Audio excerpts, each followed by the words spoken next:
ನಮಸ್ಕಾರ ವೀಕ್ಷಕರೇ, ನನ್ನ ಚಾನಲ್ಗೆ ಸ್ವಾಗತ. ಪ್ಲೀಸ್ ನನ್ನ ಚಾನಲ್ಗೆ ಸಪೋರ್ಟ್ ಮಾಡಿ, ಹಾಗೆ ಸಬ್ಸ್ಕ್ರೈಬ್ ಮಾಡ್ಕೊಳ್ಳಿ. ಭಾಗ್ಯಲಕ್ಷ್ಮಿ ನಾಳಿನ ಸಂಚಿಕೆಯಲ್ಲಿ ಏನಾಗುತ್ತೆ ಅಂತ ನೋಡೋಣ. ಸಂಚಿಕೆ ಶುರುವಿನಲ್ಲಿ ನೋಡಿ ಮಿಸ್ಟರ್ ತಾಂಡವ್ ಸ್ವಲ್ಪ ಎದ್ದೇಳ್ತೀರಾ ಅಂತ ಮ್ಯಾನೇಜರ್ ಹೇಳ್ತಿದ್ದಂಗೆ ಆಗ ತಾಂಡವ್ ಅಂತೂ ಯಾಕೆ ಸರ್ ಅಂತ ಕೇಳ್ತಾನೆ. ಹೇಳ್ತೀನಿ ಮಿಸ್ಟರ್, ಎದ್ದೇಳಿ ಅಂತ ಹೇಳ್ತಾರೆ. ಆಗ ತಾಂಡವ್ ಎದ್ ನಿಂತ್ಕೊಂಡು ಏನ್ ಸರ್ ಇವಾಗ ನನ್ನನ್ನ ಎದ್ದೇಳಕ್ಕೆ ಹೇಳಿದೀರಾ ಅನ್ಕೊಂಡೆ. ಇವಾಗ ನನ್ ಪರ್ಫಾರ್ಮೆನ್ಸ್ ಮತ್ತೆ ಇವಾಗ ನನ್ ಪ್ರೊಫೈಲ್ಸ್ ಎಲ್ಲ ನೋಡ್ಬಿಟ್ಟು ನಿಮ್ಗೆ ತುಂಬಾನೇ ಇಷ್ಟ ಆಗಿರುತ್ತೆ. ಹಾಗಾಗಿ ನೀವು ನನ್ಗೆ ನನ್ನನ್ನ ಇವಾಗ ಸೆಲೆಕ್ಟ್ ಮಾಡ್ಬಿಟ್ಟು ಆಫರ್ ಲೆಟರ್ ಕೊಡೋದಕ್ಕಿಂತ ಮುಂಚೆ ನನ್ನ ಚೇಂಬರ್ನೆಲ್ಲ ತೋರಿಸ್ಬಿಟ್ಟು ಹಾಗೆ ಆಫೀಸನ್ನು ಕೂಡ ಒಂದು ರೌಂಡ್ ಹಾಕೊಂಡ್ ಬರೋಣ ಅಂತ ನೀವು ನನ್ಗೆ ಪ್ಲಾನ್ ಮಾಡ್ತಿದ್ದೀರಾ ಅಲ್ವಾ ಸರ್ ಅಂತ ತಾಂಡವ್ ತುಂಬಾ ಎಕ್ಸೈಟ್ ಆಗಿ ಕೇಳ್ತಾ ಇರ್ಬೇಕಾದ್ರೆ, ಇಲ್ಲ ಮಿಸ್ಟರ್ ತಾಂಡವ್, ನೀವು ತಪ್ಪಾಗಿ ತಿಳ್ಕೊಂಡಿದ್ದೀರಾ. ಅಲ್ಲ ಮಿಸ್ಟರ್ ತಾಂಡವ್, ಇವಾಗ ನಾನು ಅಷ್ಟು ಓದಿದೀನಿ, ನನ್ನ ಪ್ರೊಫೈಲ್ಸ್ ಆ ತರ ಇದೆ, ನನ್ಗೆ ಅಷ್ಟೊಂದು ಎಕ್ಸ್ಪೀರಿಯನ್ಸ್ ಇದೆ, ಹಾಗೆ ಹೀಗೆ ನಿಮ್ ಬಗ್ಗೆನೇ ನೀವು ಅಷ್ಟೊಂದು ಇವಾಗ ಕೊಚ್ಕೊಂತ ಇದ್ದೀರಲ್ಲ ಮಿಸ್ಟರ್ ತಾಂಡವ್, ಆದ್ರೆ ನಿಮ್ಗೆ ಬೇಸಿಕ್ ಕಾಮನ್ ಸೆನ್ಸ್ ಇಲ್ವಲ್ಲ ಅಂತ ಮ್ಯಾನೇಜರ್ ಹೇಳ್ತಿದ್ದಂಗೆನೆ ತಾಂಡವ್ ಅಂತೂ ತುಂಬಾನೇ ಶಾಕ್ ಆಗ್ಬಿಟ್ಟು, ಏನ್ ಸರ್ ಈ ತರ ಎಲ್ಲ ಬಾಯ್ಗ್ ಬಂದಂಗೆ ಮಾತಾಡ್ತಿದ್ದೀರಲ್ಲ ಅಂತ ತಾಂಡವ್ ಕೇಳ್ತಾನೆ. ಇಲ್ಲ ಮಿಸ್ಟರ್ ತಾಂಡವ್, ನಾನ್ ಇವಾಗ ಸರಿಯಾಗಿನೇ ಮಾತಾಡ್ತಾ ಇದೀನಿ. ನೋಡಿ ಮಿಸ್ಟರ್ ತಾಂಡವ್, ಇಂಟರ್ವ್ಯೂಗೆ ಬರುವಾಗ ಕನಿಷ್ಠ ಎದುರುಗಡೆ ಕೂತ್ಕೊಂಡಿದ್ದವರಿಗೆ ಹೇಗೆ ಮರ್ಯಾದೆ ಕೊಡ್ಬೇಕು ಅನ್ನೋದನ್ನು ಕೂಡ ನಿಮ್ಗೆ ಒಂದು ಸ್ವಲ್ಪನೂ ಕೂಡ ಕನಿಷ್ಠ ಪ್ರಜ್ಞೆನೂ ಇಲ್ಲ. ಅದು ಅಲ್ಲದೆ ಡಿಸಿಪ್ಲಿನ್ ಇಲ್ದೇನೆ ಮಾತಾಡ್ತಾ ಇದ್ದೀರಾ. ಮತ್ತೆ ಎದುರುಗಡೆ ಇದ್ದವರು ಹೇಗೆ ಮಾತಾಡ್ತಿದ್ದಾರೆ, ಅವರಿಗೆ ನಾವು ಎಷ್ಟು ರೆಸ್ಪೆಕ್ಟ್ ಕೊಡ್ಬೇಕು ಅನ್ನೋದನ್ನು ಕೂಡ ನಿಮ್ಗೆ ಒಂದ್ ಸ್ವಲ್ಪನೂ ಕೂಡ ಗೊತ್ತಿಲ್ಲ. ಇವಾಗ್ಲೇನೆ ಕೆಲ್ಸಕ್ಕೆ ಬಂದಿರೋಕ್ಕಿಂತ ಮುಂಚೆನೆ ನೀವು ಇಂಟರ್ವ್ಯೂ ಅಲ್ಲೇ ಇಷ್ಟೊಂದು ಇವಾಗ ಅಹಂಕಾರದಿಂದ ಮಾತಾಡ್ತಾ ಇದ್ದೀರಾ.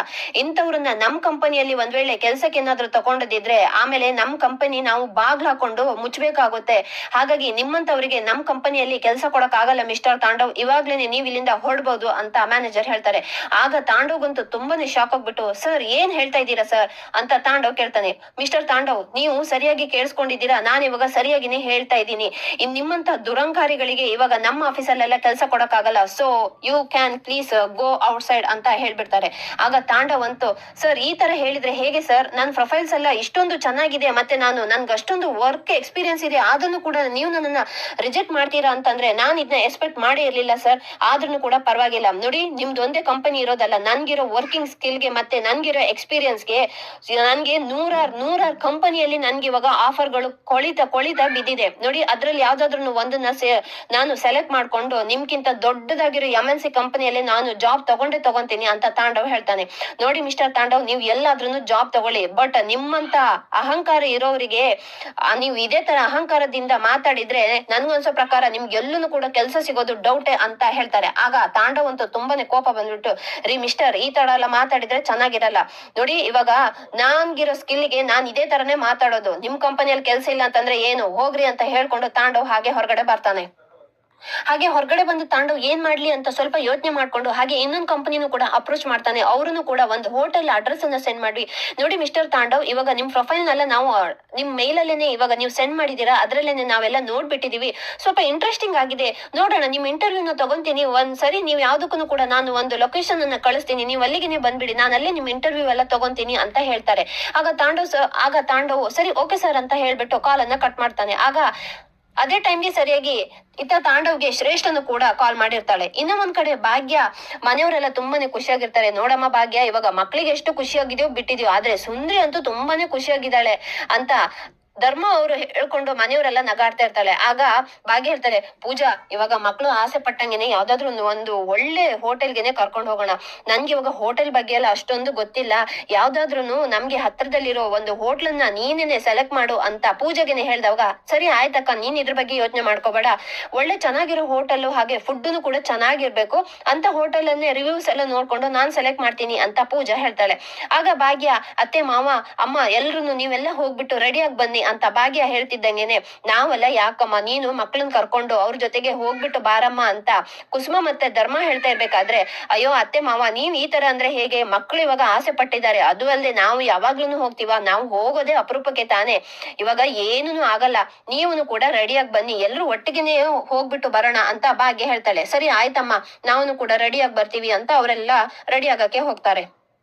ಇನ್ನೊಂದ್ ಕಡೆ ಶ್ರೇಷ್ಠ, ತಾಂಡವ್ ಹೋಗಿರೋ ಕೆಲ್ಸ ಏನಾಯ್ತು, ಸಕ್ಸಸ್ ಇವಾಗ ಕೆಲ್ಸ ಸಿಕ್ತಾ ಅಂತ ಶ್ರೇಷ್ಠ ಕೇಳ್ತಿದ್ದಂಗೆನೆ, ಇಲ್ಲ ಶ್ರೇಷ್ಠ, ಇವಾಗ ನಾನು ಕೇಳಿರೋದು ಅಷ್ಟು ಸ್ಯಾಲ್ರಿನೂ ಕೊಡಕ್ ಆಗಲ್ಲ ಅಂತಂದ್ರು, ಮತ್ತೆ ನಾನ್ ಕೇಳಿರೋದು ಡಿಮ್ಯಾಂಡ್ ಮಾಡಿರೋ ಪೊಸಿಷನ್ ಅನ್ನು ಕೂಡ ಕೊಡಕ್ ಆಗಲ್ಲ ಅಂತಂದ್ರು, ಮತ್ತೆ ನಾನ್ ಬಿಟ್ಬಿಡ್ತೀನ, ನಾನು ನಿಮ್ ಕಂಪನಿಯಲ್ಲಿ ಕೆಲ್ಸನೇ ಬೇಡ, ನಿಮ್ ಕಂಪನಿಯಲ್ಲಿ ಮಾತ್ರ ನನಗೆ ಇರೋ ಸ್ಕಿಲ್ಗೆ ಕೆಲ್ಸ ಸಿಗೋದು, ನಿಮ್ ಕಂಪನಿ ಇಲ್ಲ ಅಂತಂದ್ರೆ ನನ್ಗೆ ಇನ್ನ 1000 ಕಂಪನಿಯಲ್ಲಿ ಕೆಲ್ಸ ಸಿಗುತ್ತೆ ಅಂತ ನಾನು ಅವ್ರಿಗೆನೆ ಬೈದ್ಬಿಟ್ಟು ಬಂದ್ಬಿಟ್ಟೆ ಅಂತ ತಾಂಡವ್ ಹೇಳ್ತಾನೆ. ಮತ್ತೆ ಏನ್ ಮಾಡೋದು ತಾಂಡವ್ ಅಂತ ಶ್ರೇಷ್ಠ ತುಂಬಾ ಟೆನ್ಷನ್ ಅಲ್ಲಿ ಕೇಳ್ತಿರ್ಬೇಕಾದ್ರೆ ನೋ ಶ್ರೇಷ್ಠ, ನೀನ್ ಯಾಕೆ ಟೆನ್ಷನ್ ತಗೊಂತೀಯ? ನೋಡು, ಆಲ್ರೆಡಿ ಇವಾಗ ನಾನು ಅದಕ್ಕೆ ಇನ್ನೊಂದು ವ್ಯವಸ್ಥೆ ಮಾಡ್ಕೊಂಡ್ ಬಿಟ್ಟಿದೀನಿ. ನಾನು ಇನ್ನೊಂದು ಕಂಪನಿನೂ ಕೂಡ ಅಪ್ರೋಚ್ ಮಾಡ್ಬಿಟ್ಟು ಅವರು ಕೂಡ ನನ್ಗೆ ಇವಾಗ ಒಂದು ಲೊಕೇಶನ್ ಕಳ್ಸಿದ್ದಾರೆ, ಅಲ್ಲಿಗೆ ಇಂಟರ್ವ್ಯೂ ಬನ್ನಿ ಅಂತಾನು ಕೂಡ ಹೇಳ್ಬಿಟ್ಟಿದ್ದಾರೆ. ಸೊ ನನ್ಗೆ ಇವಾಗ ಇಲ್ಲಿ ಕೆಲಸ ಇಲ್ಲ ಅಂತಂದ್ರೆ ಏನು, ಅಲ್ಲಿ ಇವಾಗ 100% ನನ್ಗೆ ಪಕ್ಕ ಕೆಲಸ ಆಗೇ ಆಗುತ್ತೆ ಶ್ರೇಷ್ಠ ಅಂತ ತಾಂಡವ್ ಹೇಳ್ತಾ ಇರ್ತಾನೆ. ಓ ಹೌದಾ ತಾಂಡವ್, ಸರಿ ಹಾಗಾದ್ರೆ ಅಲ್ಲೂ ಹೋಗ್ಬಿಟ್ಟು ಇಂಟರ್ವ್ಯೂ ಅಟೆಂಡ್ ಮಾಡ್ಬಿಟ್ಟು ಬಾ, ನೋಡೋಣ ಏನಾಗುತ್ತೆ ಅಂತ ಹೇಳ್ಬಿಟ್ಟು ಶ್ರೇಷ್ಠ ತಾಂಡವ್ಗೆ ಹೇಳ್ತಾ ಇರ್ತಾಳೆ. ಇನ್ನೊಂದ್ ಕಡೆ ಭಾಗ್ಯ ಮನೆಯವರನ್ನೆಲ್ಲ ಕರ್ಕೊಂಡು ಹಾಗೆ ಮಕ್ಕಳನ್ನೆಲ್ಲ ಕರ್ಕೊಂಡು ಒಂದು ಪೂಜೆ ಸೆಲೆಕ್ಟ್ ಮಾಡಿರೋ ಒಂದು ಒಳ್ಳೆ ಹೋಟೆಲ್ಗೆ ಬಂದಿರ್ತಾಳೆ. ಆಗ ಗುಂಡಣ್ಣ ಬಂದ್ಬಿಟ್ಟು, ಅಕ್ಕ ವಾವ್, ಹೋಟೆಲ್ ಅಂತೂ ತುಂಬಾನೇ ಚೆನ್ನಾಗಿದೆ ಅಂತ ಗುಂಡಣ್ಣ ಹೇಳ್ತಿರ್ಬೇಕಾದ್ರೆ ಮತ್ತೆ ಸೆಲೆಕ್ಟ್ ಮಾಡಿರೋದ್ ಯಾರು ಹೇಳು, ನಾನು ಅಂತ ಪೂಜಾ ಹೇಳ್ತಾಳೆ. ಹೌದು ಚಿಕ್ಕಿ, ಒಳ್ಳೆ ಹೋಟ್ಲನ್ನೇ ಸೆಲೆಕ್ಟ್ ಮಾಡಿದ್ಯಾ, ಏನಾದ್ರಾಗ್ಲಿ ಹೋಟೆಲಿಗೆಲ್ಲ ಬಾರ್ದೆ ತುಂಬಾನೇ ದಿನ ಆಗಿತ್ತು, ಇವಾಗ ಬಂದಿದಲ್ವಾ, ನಾನಂತೂ ಚೆನ್ನಾಗಿ ಬ್ಯಾಟಿಂಗ್ ಮಾಡ್ತೀನಿ ಅಂತ ಗುಂಡಣ್ಣ ಹೇಳ್ತಾ ಇರ್ತಾನೆ. ಆಗ ಮನೆಯವರೆಲ್ಲ ಜೋರಾಗಿ ನಗ್ತಾ ಇರ್ತಾರೆ. ಸರಿ ಗುಂಡಣ್ಣ, ನಿನ್ಗೆ ಏನ್ ಬೇಕೋ ಎಲ್ಲದನ್ನು ಕೂಡ ಆರ್ಡರ್ ಮಾಡ್ಕೊಂಡು ತಿನ್ನು ಅಂತ ಭಾಗ್ಯನು ಕೂಡ ಹೇಳ್ತಾ ಇರ್ತಾಳೆ. ಅಮ್ಮ ಇವಾಗ ನೀನ್ ಇಷ್ಟ ಹೇಳ್ದಿಯಲ್ಲ ಅಮ್ಮ, ನೋಡು ನಾನ್ ಏನ್ ತಿಂತೀನಿ, ನಾನ್ ಏನ್ ಆರ್ಡರ್ ಮಾಡ್ಕೊಂತೀನಿ ಅಂತ ನೋಡ್ತಾ ಇರಮ್ಮ ಅಂತ ಗುಂಡಣ್ಣ ಹೇಳ್ತಾ ಇರ್ತಾನೆ. ಆಗ ಮನೆಯವರೆಲ್ಲರೂ ಕೂಡ ಊಟ ಎಲ್ಲ ತರಿಸ್ಕೊಂಡು ಚೆನ್ನಾಗಿ ಎಂಜಾಯ್ ಮಾಡ್ಕೊಂಡು ಊಟ ಮಾಡ್ತಾ ಇರ್ತಾರೆ. ಇನ್ನೂ ಒಂದ್ ಕಡೆ ಅದೇ ಹೋಟೆಲ್ಗೆ ತಾಂಡವ್ ಕೂಡ ಇಂಟರ್ವ್ಯೂಗ್ ಅಂತ ಬಂದಿರ್ತಾನೆ. ಆಗ ಅವನು ಒಬ್ನೇ ಕೂತ್ಕೊಂಡು ವೇಟ್ ಮಾಡ್ತಾ ಇರ್ತಾನೆ. ಇದೇ ಲೊಕೇಶನ್ಗೆಲ್ಲ ಅವರು ಬರಕ್ ಹೇಳಿರೋದು, ಆದ್ರೆ ಅವ್ರು ಇನ್ನ ಬಂದಿಲ್ವಲ್ಲ ಅಂತ ತಾಂಡವ್ ಕೂತ್ಕೊಂಡು ವೇಟ್ ಮಾಡ್ತಾ ಇರ್ತಾನೆ. ಆಗ ಅಲ್ಲಿಗೆ ಒಬ್ರು ಬಂದ್ಬಿಡ್ತಾರೆ ಇಂಟರ್ವ್ಯೂ ಮಾಡುವ ವ್ಯಕ್ತಿ. ಹಲೋ ಮಿಸ್ಟರ್ ತಾಂಡವ್, ಸ್ವಲ್ಪ ಲೇಟ್ ಆಯ್ತು, ಸಾರಿ ಅಂತ ಹೇಳ್ತಾರೆ. ಆಗ ತಾಂಡವ್ ಇಟ್ಸ್ ಓಕೆ ಸರ್, ಪರವಾಗಿಲ್ಲ ಅಂತ ಹೇಳಿ ಅವರನ್ನು ಕೂಡ ತಾಂಡವ್ ಮುಂದೆ ಎದುರುಗಡೆ ಚೇರ್ ಅಲ್ಲಿ ಕೂತ್ಕೊಂಡ್ ಬಿಡ್ತಾನೆ. ತಾಂಡವ್ ತಾನ್ ತಂದಿರೋ ಪ್ರೊಫೈಲ್ಸ್ ಅನ್ನೆಲ್ಲ ಅವರಿಗೆ ಕೊಟ್ಬಿಡ್ತಾನೆ. ಮಿಸ್ಟರ್ ತಾಂಡವ್, ನಿಮ್ ಪ್ರೊಫೈಲ್ಸ್ ಎಲ್ಲ ನಾನು ಆಲ್ರೆಡಿ ನೋಡಿದೀನಿ, ಹೇಳಿ ನಿಮ್ ಬಗ್ಗೆ ನೀವೆಲ್ಲ ಹೇಳ್ಕೊಳ್ಳಿ ಅಂತ ಹೇಳ್ಬಿಡ್ತಾರೆ. ಆಗ ತಾಂಡವ್ ಮತ್ತೆ ಬಿಲ್ಡಪ್ ಕೊಡಕ್ಕೆ ಸ್ಟಾರ್ಟ್ ಮಾಡ್ಬಿಡ್ತಾನೆ. ನಾನು ಇವಾಗ ಬಿಫೋರ್ ಒಂದು ಕಂಪನಿಯಲ್ಲಿ ದೊಡ್ಡ ಪೋಸ್ಟ್ ಅಲ್ಲೇ ಇದ್ದೆ ಸರ್, ನಾನು ಮ್ಯಾನೇಜರ್ ಆಗಿನೇ ವರ್ಕ್ ಮಾಡ್ತಾ ಇದ್ದೆ, ನನ್ಗೆ ಅಲ್ಲಿ ಅಷ್ಟು ಸ್ಯಾಲ್ರಿ ಬರ್ತಾ ಇತ್ತು, ಇಷ್ಟೇ ಸ್ಯಾಲ್ರಿ ಬರ್ತಾ ಇತ್ತು. ಬಟ್ ನಿಮ್ಗೇನೆ ಗೊತ್ತಲ್ಲ ಸರ್, ಒಂದೇ ಕಂಪನಿಯಲ್ಲಿ ಸುಮಾರು ವರ್ಷದಿಂದ ಕೆಲಸ ಮಾಡ್ತಿದ್ರೆ ಗ್ರೋತ್ ಇಲ್ಲ ಅಂತ ನಿಮ್ಗೇನೆ ಗೊತ್ತಿರ್ಬೇಕಲ್ಲ, ಹಾಗಾಗಿ ನಾನು ಅಲ್ಲಿ ಕೆಲಸನೇ ಬೇಡ ಅಂತ ನಾನು ಅದನ್ನ ಕ್ವಿಟ್ ಮಾಡ್ಬಿಟ್ಟೆ ಸರ್. ಇವಾಗ ನಮ್ಗೆ ನಿಮ್ ತರನೇ ಒಂದಷ್ಟು ಸಾವಿರಾರು ಕಂಪನಿಗಳಿಂದ ತುಂಬಾನೇ ನನ್ಗೆ ಜಾಬ್ ಪ್ರೊಫೈಲ್ಸ್ ಎಲ್ಲ ಬರ್ತಾ ಇತ್ತು, ಬಟ್ ಅದ್ ಯಾವ್ದನ್ನು ಕೂಡ ಇಷ್ಟ ಆಗಿಲ್ಲ, ಹಾಗಾಗಿ ನಾನು ನಿಮ್ ಕಂಪನಿನ ಸೆಲೆಕ್ಟ್ ಮಾಡ್ಕೊಂಡೆ, ಹಾಗೆ ಹೀಗೆ ಅಂತ ತುಂಬಾನೇ ಮತ್ತೆ ತನ್ನ ಓಲ್ಡ್ ಸ್ಟೈಲ್ ಅನ್ನೇ ಬಿಲ್ಡಪ್ ಕೊಡಕ್ಕೆ ಸ್ಟಾರ್ಟ್ ಮಾಡ್ಬಿಡ್ತಾನೆ. ಆಗ ಅವರು, ಹೌದಾ ಮಿಸ್ಟರ್ ತಾಂಡವ್, ಗುಡ್ ಅಂತ ಹೇಳ್ಬಿಟ್ಟು, ಸರಿ ಹಾಗಾದ್ರೆ ನಮ್ ಕಂಪನಿಯಿಂದ ನೀವೇನ್ ಎಕ್ಸ್ಪೆಕ್ಟ್ ಮಾಡ್ತೀರಾ ಅಂತ ಅವ್ರು ಕೇಳ್ತಾ ಇರ್ಬೇಕಾದ್ರೆ, ನಾನ್ ಇವಾಗ ಆಲ್ರೆಡಿ ಇವಾಗ ಮ್ಯಾನೇಜರ್ ಪೋಸ್ಟ್ ಅಲ್ಲೇನೆ ಇರೋದ್ರಿಂದ ನನ್ಗೆ ಇವಾಗ ಅದಕ್ಕಿಂತ ದೊಡ್ಡದಾಗಿರೋ ಒಂದ್ ಪೋಸ್ಟ್ ಬೇಕು, ಮತ್ತೆ ಸ್ಯಾಲರಿನೂ ಕೂಡ ನನ್ಗೆ ಮಿನಿಮಮ್ ಆಗಿ 60% ಅಬೋನೇ ಹೈಕ್ ಬೇಕು ಅಂತ ಇಲ್ಲೂ ಬಂದ್ಬಿಟ್ಟು ಮತ್ತೆ ಅದೇ ಡೈಲಾಗ್ ಹೊಡಿತಾ ಇರ್ತಾನೆ. ಆಗ ಅವರು, ಹೌದಾ ಮಿಸ್ಟರ್ ತಾಂಡವ್, ಇವಾಗ ನೀವ್ ಹೇಳಿರೋದ್ನೆಲ್ಲ ಇವಾಗ ನಾನಂತೂ ಡಿಸೈಡ್ ಮಾಡಕ್ ಆಗಲ್ಲ, ನಾನ್ ಇವಾಗ ನಮ್ ಬಾಸ್ ಹತ್ರ ಕೇಳ್ಬಿಟ್ಟು ನಿಮ್ಗೇನೆ ಹೇಳ್ತೀನಿ ಅಂತ ಹೇಳ್ಕೊಂಡು ಆ ವ್ಯಕ್ತಿ ಅವರು ತನ್ನ ಬಾಸಿಗೆ ಕಾಲ್ ಮಾಡ್ಬಿಡ್ತಾರೆ. ಆಗ ಅವರು ಫೋನ್ ಅಲ್ಲೇನೆ ಮಾತಾಡಿ ಎಲ್ಲ ಡಿಸ್ಕಸ್ ಮಾಡ್ಬಿಟ್ಟು ಮತ್ತೆ ತಾಂಡವ್ ಹತ್ರ ಬಂದ್ಬಿಟ್ಟು, ಸಾರಿ ಮಿಸ್ಟರ್ ತಾಂಡವ್, ನಮ್ ಕಂಪನಿ ನಿಮ್ಮನ್ನ ಬೇಡ ಅಂತ ಹೇಳ್ತಿದೆ, ನೀವು ತುಂಬಾನೇ ಡಿಮ್ಯಾಂಡ್ ಮಾಡ್ತಾ ಇದ್ದೀರಾ, ಹಾಗಾಗಿ ನಮ್ ಕಂಪನಿಯವರು ನೀವು ಕೇಳಿರೋದ್ನೆಲ್ಲ ಕೊಡಕ್ ಆಗಲ್ಲ ಅಂತ ಹೇಳ್ಬಿಟ್ಟು ನಿಮ್ ಪ್ರೊಫೈಲ್ ನ ಕ್ಯಾನ್ಸಲ್ ಮಾಡ್ತಾ ಇದ್ದಾರೆ, ರಿಜೆಕ್ಟ್ ಮಾಡ್ತಾ ಇದ್ದಾರೆ ಅಂತ ವ್ಯಕ್ತಿ ಹೇಳ್ತಾ ಇದ್ದಂಗೆನೆ ತಾಂಡವ್ಗಂತೂ ತುಂಬಾನೇ ಕೋಪ ಬಂದ್ಬಿಡುತ್ತೆ. ರೀ ಮಿಸ್ಟರ್, ಏನ್ರಿ ಆಟ ಆಡ್ತಾ ಇದ್ದೀರಾ, ಇವಾಗ ಇಂಟರ್ವ್ಯೂಗಂತ ಕಡ್ದ್ಬಿಟ್ಟು ಇವಾಗ ಇಷ್ಟೊತ್ತು ನನ್ನನ್ನು ಇಲ್ಲಿ ಕೂರಿಸ್ಕೊಂಡು ಇವಾಗ ಇರೋ ಬರೋದು ಕ್ವಶನ್ಸ್ ಎಲ್ಲ ಕೇಳ್ಕೊಂಡ್ಬಿಟ್ಟು ಇವಾಗ ಆಫರ್ ಇಲ್ಲ ರಿಜೆಕ್ಟ್ ಮಾಡ್ತಿದೀವಿ ಅಂತ ಹೇಳ್ತಾ ಇದ್ದೀರಲ್ಲ, ಇದನ್ನೆಲ್ಲ ಇಂಟರ್ವ್ಯೂಗೆ ಕರೆಯೋಕ್ಕಿಂತ ಮುಂಚೆನೆ ನೀವು ಯೋಚನೆ ಮಾಡ್ಬೇಕಿತ್ತು ಅಂತ ತಾಂಡವ್ ತುಂಬಾ ಜೋರಾಗಿ ಕೂಕೊಂಡು ಹೇಳ್ತಾ ಇರ್ತಾನೆ. ಆಗ ಅಲ್ಲೇ ಪಕ್ಕದಲ್ಲಿ ಕೂತ್ಕೊಂಡಿರೋ ಮನೆಯವರಿಗೆಲ್ಲ ಯೋಚನೆ ತುಂಬಾನೇ ಗಾಬರಿ ಆಗ್ತಾ ಇರುತ್ತೆ. ಇದು ತಾಂಡವ್ ವಯಸ್ಸಿದೆಯಲ್ಲ ಅಂತ ಹೇಳ್ಕೊಂಡು ಅವ್ರನ್ನು ಕೂಡ ಇಣ್ಕಿಣ್ಕಿ ನೋಡ್ತಾ ಇರ್ತಾರೆ. ಅದು ತಾಂಡವೇ ಆಗಿರ್ತಾನೆ. ಆಗ ಇಂಟರ್ವ್ಯೂಗೂ ಬಂದಿರೋ ವ್ಯಕ್ತಿನೂ ಕೂಡ ತಾಂಡವ್ಗಂತೂ ಚೆನ್ನಾಗಿ ಬಂದ್ಬಿಟ್ಟು, ರೀ ಮಿಸ್ಟರ್, ಇವಾಗ ವಾಯ್ಸ್ ರೈಸ್ ಮಾಡೋದಲ್ಲ, ನೀವ್ ಇವಾಗ ನಮ್ಮ ಹತ್ರ ಡಿಮ್ಯಾಂಡ್ ಮಾಡೋಕ್ಕಿಂತ ಮುಂಚೆನೂ ಕೂಡ ನಿಮ್ಗೆ ಕನಿಷ್ಠ ಪ್ರಜ್ಞೆ ಇರ್ಬೇಕಿತ್ತು. ನಿಮ್ಮಂತ ಆರೋಗನ್ಸ್ ಇರೋ ವ್ಯಕ್ತಿನ ನಮ್ ಕಂಪನಿಯಲ್ಲಿ ನಾವ್ ಯಾವತ್ತೂ ಕೂಡ ಎಂಟರ್ಟೈನ್ ಮಾಡಲ್ಲ, ನಿಮ್ಮಂತವ್ರು ನಮ್ ಕಂಪನಿಗೆ ಅಗತ್ಯನೇ ಇಲ್ಲ ರೀ ಮಿಸ್ಟರ್ ಅಂತ ಹೇಳ್ಕೊಂಡು ಅವರಲ್ಲಿಂದ ಎದ್ದೋಗ್ಬಿಡ್ತಾರೆ. ಆಗ ತಾಂಡವ್ಗಂತೂ ತುಂಬಾನೇ ಶೇಮ್ ಫೀಲಿಂಗ್ ಆಗ್ತಾ ಇರುತ್ತೆ. ಅವನು ಮತ್ತೆ ಪುನಃ ತನ್ನ ಪ್ರೊಫೈಲ್ಸ್ ಅನ್ನು ಹಿಡ್ಕೊಂಡು ಮನೆಗೆ ಹೊರಡ್ಬೇಕು ಅಂತ ತಿರುಗ್ತಾ ಇರ್ತಾನೆ. ಆಗ ಮನೆಯವರೆಲ್ಲರನ್ನು ಕೂಡ ತಾಂಡವ್ ಹತ್ರ ಬಂದ್ಬಿಟ್ಟು ನಿಂತ್ಕೊಂಡಿರ್ತಾರೆ. ಆಗ ಮನೆಯವರೆಲ್ಲ ಬಂದು ನಿಂತ್ಕೊಂಡಿರೋದನ್ನ ನೋಡ್ಬಿಟ್ಟು ತಾಂಡವ್ಗಂತೂ ತುಂಬಾನೇ ಗಾಬರಿ ಆಗ್ತಾನೆ.